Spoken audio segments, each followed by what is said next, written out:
Morning everybody. आज हम जिस टॉपिक के बारे में पढ़ने जा रहे हैं उसका नाम है स्वॉट एनालिसिस। स्वॉट एनालिसिस उद्योगों, व्यवसायों और ऑर्गेनाइजेशंस के लिए बहुत उपयोगी है। मैं आपको कुछ सिंपल एग्जांपल्स लेकर इस टॉपिक को समझाने की कोशिश करूंगा। तो चलिए शुरू करते हैं आज का यह वीडियो, जिसके टॉपिक का नाम है स्वॉट एनालिसिस। सभी कंपनियों, संस्थानों, उद्योगों के डायरेक्टर्स के दिमाग में यह प्रश्न चलते रहते हैं, जैसे कि हमारा ऑर्गेनाइजेशन अच्छा काम कर रहा है कि नहीं, हम जिस ऊंचाई पर पहुंचना चाहते हैं उसकी सफलता के लिए हमारे प्रयास कितने सही हैं, क्या हमेशा हमारा व्यवसाय या संस्थान अच्छा चलता रहेगा और आगे बढ़ता रहेगा, भविष्य में क्या क्या परेशानियां आएंगी और उनका सामना करने के लिए हमको किस तरह तैयार रहना होगा। इन सब प्रश्नों के समाधान के लिए 1960 में एक मैनेजमेंट कंसल्टेंट एल्बर्ट हम्फ्री ने स्टैनफोर्ड रिसर्च इंस्टीट्यूट में स्वॉट एनालिसिस की विचारधारा रखी। उन्होंने स्वॉट की 2x2 की मैट्रिक्स बनाई, जो कि एक प्लानिंग से तैयार की गई टेक्निक थी, जो कि किसी भी व्यक्ति और ऑर्गेनाइजेशंस की स्ट्रेंथ, वीकनेस, अपॉर्चुनिटीज़ और थ्रेड से रिलेटेड बिजनेस कंपटीशन और समस्याओं का सफलतापूर्वक निराकरण करने हेतु उपयोगी सिद्ध हुई। अब प्रश्न उठता है कि स्वॉट क्या है या स्वॉट एनालिसिस किसे कहते हैं। तो स्वॉट में एस, जो कि स्ट्रेंथ को रिप्रेजेंट करता है, स्ट्रेंथ अर्थात ताकत या शक्ति, और डब्ल्यू जो वीकनेस को रिप्रेजेंट करता है, वीकनेस अर्थात कमजोरी या कमियां, और ओ जो कि अपॉर्चुनिटीज़ को रिप्रेजेंट करता है, अपॉर्चुनिटीज़ अर्थात अवसर या संभावनाएं, और अंत में टी जो कि थ्रेड्स को रिप्रेजेंट करता है, थ्रेड्स अर्थात चुनौती या बाधाएं। यहाँ स्ट्रेंथ और वीकनेस आंतरिक कारक हैं जिन पे हम काबू पा सकते हैं, लेकिन अपॉर्चुनिटीज़ और थ्रेड्स बाहरी कारक हैं जिनको पहचानना हमको आना चाहिए, क्योंकि ये परेशानी का कारण बन सकते हैं। स्वॉट का उद्देश्य है कि हम एक लक्ष्य को प्राप्त करने के लिए आंतरिक और बाहरी कारकों की पहचान कर सकें। स्वॉट की पहचान करना बहुत ज़रूरी है, क्योंकि इनकी सही पहचान और प्लानिंग से हम टारगेट को अचीव कर सकते हैं। आंतरिक और बाहरी कारकों में 4P अर्थात प्रोडक्ट, प्राइस, प्लेस और पब्लिसिटी, ये सब आते हैं। इनके साथ साथ पर्सनल, फाइनेंस, मैन्युफैक्चरिंग कैपेबिलिटीज़ और इसी तरह के सभी शामिल हो सकते हैं। आइए अब हम जानते हैं स्वॉट एनालिसिस का उपयोग क्या है। स्वॉट एनालिसिस का उपयोग किसी भी निर्णय लेने की स्थिति में किया जा सकता है, चाहे हमारा ऑर्गेनाइजेशन प्रॉफिट में चल रहा हो या ना चल रहा हो। सरकारी संस्थान में भी इसका उपयोग किया जा सकता है।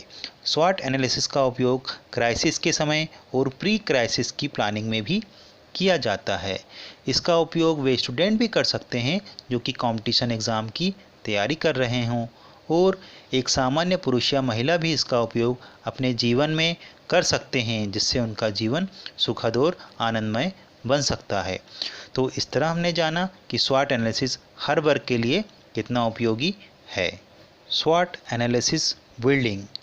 स्वॉट एनालिसिस का उपयोग एक रणनीति बनाने के लिए किया जाता है। रणनीति के लिए आवश्यक कदमों में आंतरिक और बाहरी कारकों की पहचान करना और सबसे महत्वपूर्ण कारक का चयन करना और उसका मूल्यांकन करना शामिल होता है। स्वॉट एनालिसिस करने के लिए हम एक स्वॉट एनालिसिस्ट को नियुक्त कर सकते हैं या संगठन के किसी विशेष पदाधिकारी को यह कार्य सौंप सकते हैं। स्वॉट एनालिसिस के लिए हम एक एक्शन प्लान बनाएंगे जो कि स्टेप बाय स्टेप काम करेगा। पहला स्टेप, ऑर्गेनाइजेशन के अलग अलग सेक्शन से मेहनती और ईमानदार लोगों की टीम हमको गठित करना होगी। दूसरा स्टेप, एक 2x2 की मैट्रिक्स बनाना होगी जिसमें 4 कारक स्ट्रेंथ, वीकनेस, अपॉर्चुनिटी और थ्रेड्स को चित्रानुसार रखना होगा। तीसरा स्टेप, स्ट्रेंथ, वीकनेस, अपॉर्चुनिटी और थ्रेड्स को सूचीबद्ध करना होगा। चौथा स्टेप, सूचीबद्ध कारकों के निराकरण हेतु प्लानिंग करना होगी।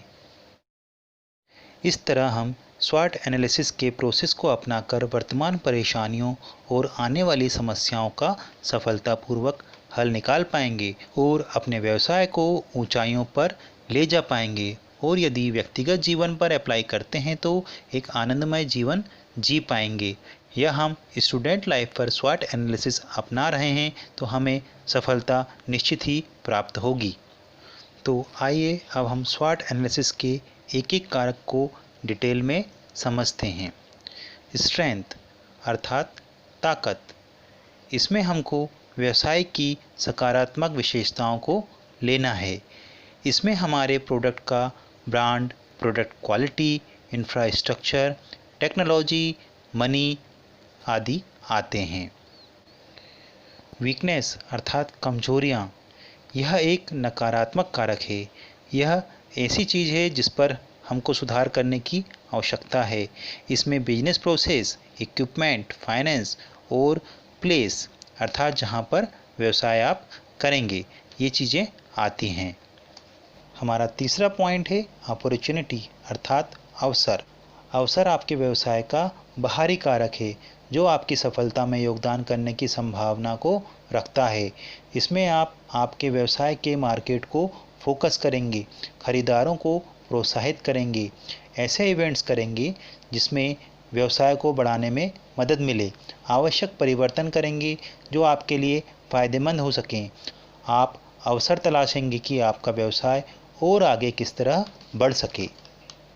हमारा आखिरी पॉइंट है थ्रेट्स अर्थात चुनौती, धमकी या रिस्क। थ्रेट्स एक बाहरी कारक है, आपका इस पर कोई कंट्रोल नहीं है। आप इससे निपटने के लिए आकस्मिक योजनाएं बनाने के लिए विचार कर सकते हैं। यह आपको नकारात्मक रूप से प्रभावित करने वाला कारक है। आपको आपके प्रोडक्ट के कॉम्पिटिटर्स को पहचानना होगा, बदलती हुई टेक्नोलॉजी पर आपको नज़र रखनी होगी, आपके प्रोडक्ट के लिए उपयोग होने वाले रॉ मटेरियल की आपूर्ति पर आपको नज़र रखनी होगी, आपको उपभोक्ताओं के व्यवहार पर भी नज़र रखनी होगी ताकि आप उसकी आवश्यकता अनुसार प्रोडक्ट क्वालिटी दे सकें। आपको आपके प्रोडक्ट को मार्केट में मिलने वाली चुनौतियों पर भी नज़र रखनी होगी, नए कॉम्पिटिटर्स को आपको आइडेंटिफाई करना होगा। तो आइए अब हम इन 4 कारकों को उदाहरण से इस प्रकार समझते हैं। रिलायंस इंडस्ट्रीज़ लिमिटेड और मुकेश अंबानी को तो आप अच्छी तरह ही जानते होंगे। जब इन्होंने अपना प्रोडक्ट जियो की प्लानिंग की तो इनके पास स्ट्रेंथ में रिलायंस का ब्रांड था, पैसा था, इंफ्रास्ट्रक्चर भी था। इन्होंने कुशल टीम का चयन किया और लेटेस्ट टेक्नोलॉजी का उपयोग किया और जियो को मार्केट में लॉन्च किया। वीकनेस में इनके पास केवल नया अनुभव था, वे पहली बार मोबाइल सर्विस प्रोवाइडर के रूप में उतर रहे थे, अतः उन्होंने देश के हर कोने में अपने टावर खड़े किए और अपने कॉम्पिटिटर से लड़ने के लिए स्ट्रॉन्ग मोबाइल नेटवर्क तैयार किया। अपॉर्चुनिटीज़ में इनके पास एक अच्छा अवसर था। इन्होंने लोगों की ज़रूरतों को समझा। इन्होंने अपने प्रोडक्ट की मार्केटिंग के लिए अपने प्रोडक्ट की सेवाएं कुछ समय के लिए फ्री में देने की योजनाएं बनाई। लोगों को फ्री में सिम और अनलिमिटेड कॉलिंग और डेटा प्लान दिए और एक अच्छी सर्विस देकर इन्होंने एक अच्छे अवसर का लाभ उठाया। थ्रेट्स, इसमें इनके पास एयरटेल, आइडिया जैसी दमदार नेटवर्क वाली कंपनियां कंपटीशन में थीं, जिनका सामना करके आपको अपने प्रोडक्ट जियो को स्थापित करना था। उनकी प्रोडक्ट टेक्नोलॉजी नई थी, उन्होंने अपने प्रोडक्ट की क्वालिटी को स्ट्रॉन्ग बनाया था, इन्होंने कस्टमर के व्यवहार का एनालिसिस कर लिया था। थ्रेड्स के रूप में उनके पास केवल एक चुनौती थी कि वे जो फ्री सेवा देने जा रहे थे उससे उनका रिस्क फैक्टर बढ़ गया था। उनको यह खतरा था कि जब वे फ्री सेवा देना बंद कर देंगे और पेड सेवा देना चालू करेंगे तो क्या लोग इसी तरह उनका प्रोडक्ट उपयोग करते रहेंगे। यदि दूसरी कंपनियां भी फ्री ऑफर दे देंगी तो उनके प्रोडक्ट का क्या होगा। पर वे अपने ब्रांड नेम रिलायंस और उसकी सर्विस क्वालिटी से आश्वस्त थे, अतः उन्होंने सफलता पाई। तो इस तरह हमने जाना कि स्वॉट एनालिसिस किसी संगठन की ताकत, कमजोरी, अवसर और खतरों का विश्लेषण करने के लिए एक सरल और उपयोगी तकनीक है। स्वॉट एनालिसिस आपको यह सुनिश्चित करने में मदद करता है कि आपके पास क्या ताकत है, आपकी क्या विशेषताएं हैं, आपके पास क्या कमियां हैं या क्या कमजोरियां हैं, आपके पास अवसर पहचानने का कौशल है कि नहीं, आपके पास खतरों या चुनौतियों से लड़ने की और सफलता प्राप्त करने की कितनी प्लानिंग है। तो आज का हमारा यह टॉपिक यही समाप्त होता है। अगले टॉपिक के साथ हम फिर मिलेंगे। धन्यवाद। Thank you.